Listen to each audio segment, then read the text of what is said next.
नमस्कार दोस्तों, स्वागत है आपका आज के मुख्य समाचार में, जिसमें सबसे पहली और बड़ी खबर में आपको बताएंगे कि सरकार की जनता के साथ गद्दारी, कोविड से भी बड़ी महामारी। बड़ा बयान दिया है लालू प्रसाद यादव ने और इसी के साथ इसी गलियारे में मचा जबरदस्त हंगामा। दूसरी बड़ी खबर में जिक्र होगा कि अखिलेश यादव बोले कोरोना प्रबंधन में सरकार विफल, सपा कार्यकर्ता करें पीड़ितों की मदद। और तीसरी बड़ी खबर में जिक्र होगा कि सेंट्रल विस्टा है आपराधिक बर्बादी, पीएम मोदी का बिना नाम लिए राहुल गांधी ने साधा ट्वीट पर निशाना और बोले कि हुजूर का शौक सलामत रहे। दोस्तों, हर एक खबर की गहराई में आपको ले जाएंगे, लेकिन उससे पहले अगर आपको भी ऐसा लगता है कि सरकार जरूरी कदम उठाने में फेल हो रही है तो आप अभी इस वीडियो को लाइक कीजिए और इस लाल बटन को दबा के चैनल को फ्री में सब्सक्राइब करके घंटी बजाकर कमेंट में हमें बताइए कि देश भर में लॉकडाउन लगना चाहिए कि नहीं। हाँ या ना में अपनी राय बताइए। दोस्तों, रुक करते हैं तमाम बड़ी खबरों की तरफ। सरकार की जनता के साथ गद्दारी, कोविड से भी बड़ी महामारी, लालू प्रसाद यादव। जी हां दोस्तों, बिहार के पूर्व मुख्यमंत्री और राष्ट्रीय जनता दल के अध्यक्ष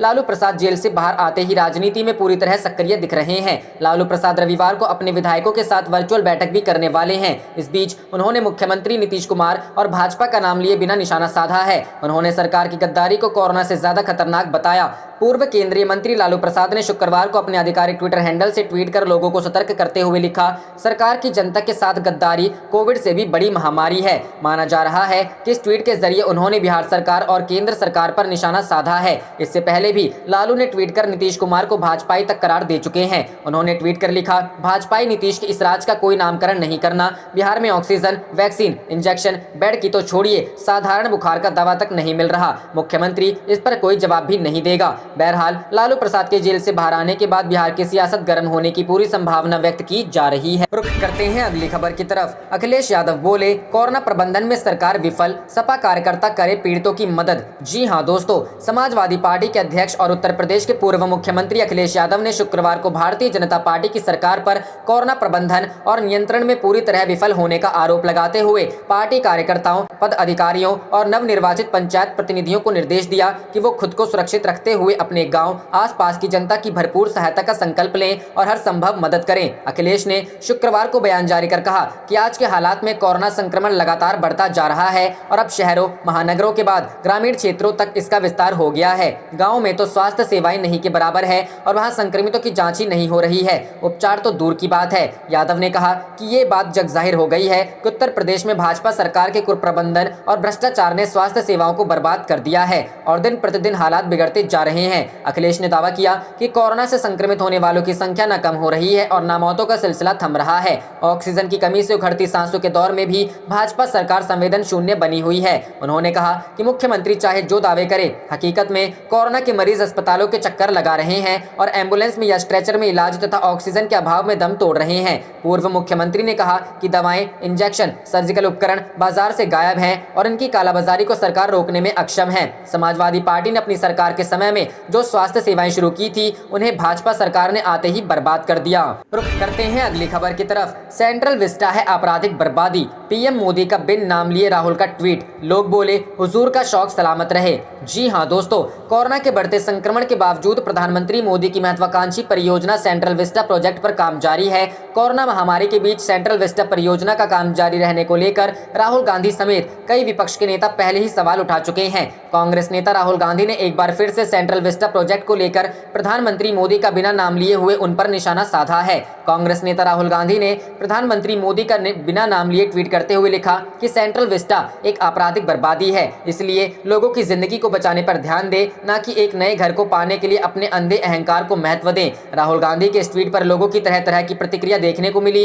कई लोगों ने कोरोना महामारी के बावजूद सेंट्रल विस्टा प्रोजेक्ट के निर्माण को लेकर प्रधानमंत्री मोदी पर जमकर निशाना साधा। राहुल गांधी के इस ट्वीट पर एनएसयूआई नेता सन्नी मेहता ने अपने ट्विटर हैंडल से प्रतिक्रिया देते हुए लिखा कि फकीर तो एक कमरे के घर पर भी रह सकता है, पर हमारे वाला फकीर 20,000 करोड़ का घर बना रहा है और 9,000 करोड़ के 2 जहाज। इतने पैसों में पूरे देश को फ्री वैक्सीन लग सकती है, पर हुजूर का शौक सलामत रहे। बता दें कि एक बार एक कार्यक्रम को संबोधित करते हुए प्रधानमंत्री मोदी ने खुद को फकीर कहा था, जिसके बाद से ही विपक्षी दलों के नेता भी फकीर कहकर उन पर निशाना साधते रहते हैं। इसके अलावा आदित्य वर्मा नाम के एक ट्विटर यूजर ने लिखा कि इतिहास में लिखा जाएगा कि जब लोगों के घर जल रहे रहे थे तब प्रधानमंत्री मोदी अपना आशियाना बनवा रहे थे। वहीं राम कृपाल नाम के भी एक यूजर ने ट्वीट करते हुए लिखा कि प्रधानमंत्री जी से अनुरोध है कि नई संसद और आलीशान मोदी महल पर 20,000 करोड़ बर्बाद करने के बजाय इन पैसों से अस्पताल और ऑक्सीजन के इंतजाम करें, वरना देश आपको कभी माफ नहीं करेगा। बता दें कि पिछले दिनों भी कांग्रेस नेता राहुल गांधी ने ट्वीट करते हुए इस प्रोजेक्ट को लेकर प्रधानमंत्री मोदी पर निशाना साधा था।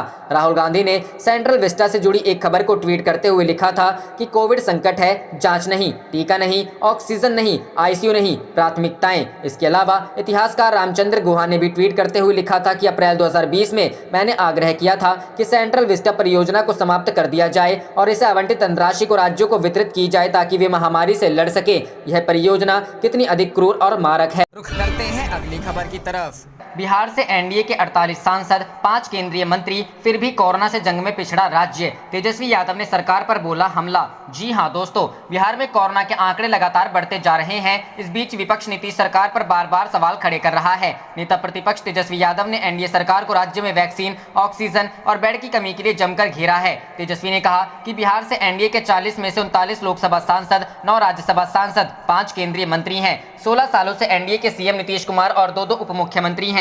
फिर भी बिहार वैक्सीन, ऑक्सीजन और बेड की उपलब्धता में सबसे नीचे है। तेजस्वी ने कहा कि चमकी बुखार, बाढ़, सुखाड़, श्रमिकों का पलायन, कोरोना इत्यादि में बिहार को कभी भी केंद्र का सकारात्मक सहयोग नहीं मिला। बिहार वासियों ने लोकसभा में एनडीए को प्रचंड बहुमत दिया, लेकिन केंद्र की पक्षपाती नीतियों, निर्णयों से ऐसा लगता है कि मानो केंद्र बिहार को देश का अभिन्न अंग नहीं मानती। तेजस्वी ने कहा कितनी बेशर्म, विफल, नाकारा और निकम्मी सरकार पृथ्वी ग्रह पर कहीं और नहीं मिलेगी। तेजस्वी ने एक और ट्वीट करते हुए कहा कि जनसंख्या और क्षेत्रफल के साथ साथ गरीबी, बेरोजगारी, पलायन और कोरोना संक्रमण दर में बिहार देश के अव्वल प्रदेशों में है, लेकिन बिहार को उस अनुपात में केंद्र सरकार से सहयोग नहीं मिलता। इसका दोषी मैं एमडीए के 48 सांसदों, बिहार सरकार और मुख्यमंत्री नीतीश कुमार को मानता हूं। रुख करते हैं अगली खबर की तरफ। क्या सरकार को संकट के समय ईंधन के दाम बढ़ाकर नागरिकों की जेब पर वार करना चाहिए? प्रियंका गांधी ने पूछा सवाल। जी हां दोस्तों, 5 राज्यों में विधानसभा चुनाव खत्म होते ही तेल कंपनियों ने पेट्रोल डीजल के दाम बढ़ाने का जो सिलसिला शुरू किया है वो आज चौथे दिन भी जारी है।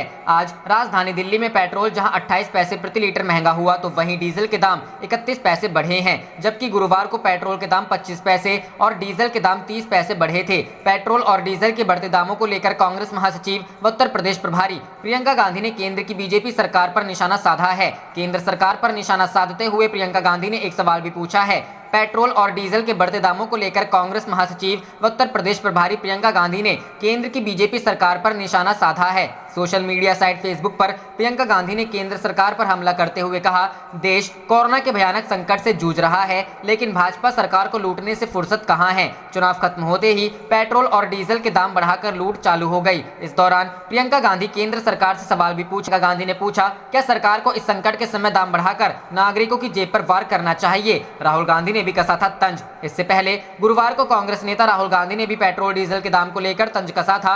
राहुल गांधी ने ट्वीट किया था कि चुनाव खत्म, लूट फिर शुरू। मालूम हो कि 5 राज्यों के चुनाव परिणाम 2 मई को घोषित हुए हैं और उसके बाद से लगातार पेट्रोल डीजल के दाम बढ़ रहे हैं। रुख करते हैं अगली खबर की तरफ। टीएमसी कार्यकर्ता ने भाजपा नेता मिथुन चक्रवर्ती व दिलीप घोष के खिलाफ दर्ज कराई शिकायत। जी हां दोस्तों, बंगाल में चुनाव नतीजों के बाद से जारी राजनीतिक हिंसा के बीच सत्तारूढ़ तृणमूल कांग्रेस के कार्यकर्ता और भाजपा नेता मिथुन चक्रवर्ती और प्रदेश भाजपा अध्यक्ष दिलीप घोष के खिलाफ पुलिस में शिकायत दर्ज कराई है। इसमें उन्होंने दोनों नेताओं पर पूरे राज्य में हिंसा फैलाने के लिए भाजपा कार्यकर्ताओं को उकसाने और भड़काने का आरोप लगाया है। गौरतलब है कि चुनाव नतीजों के बाद से लगातार भाजपा कार्यकर्ताओं पर राज्य भर में हमले हो रहे हैं। बीच अब तृणमूल कार्यकर्ताओं ने उल्टे दिलीप घोष और मिथुन चक्रवर्ती के खिलाफ शिकायत दर्ज कराई है। इधर प्रदेश भाजपा के नेताओं ने इसे राजनीति से प्रेरित बताया है और कहा कि तृणमूल झूठ का सहारा लेकर लोगों का ध्यान भटकाने की कोशिश कर रही है। जाने से पहले आप इस वीडियो को लाइक कीजिए और इस लाल बटन को दबा के इस चैनल को फ्री में सब्सक्राइब करके घंटी बजा लीजिए। आप देख रहे थे आपका अपना चैनल धड़ाधड़ न्यूज। जय हिंद, जय भारत।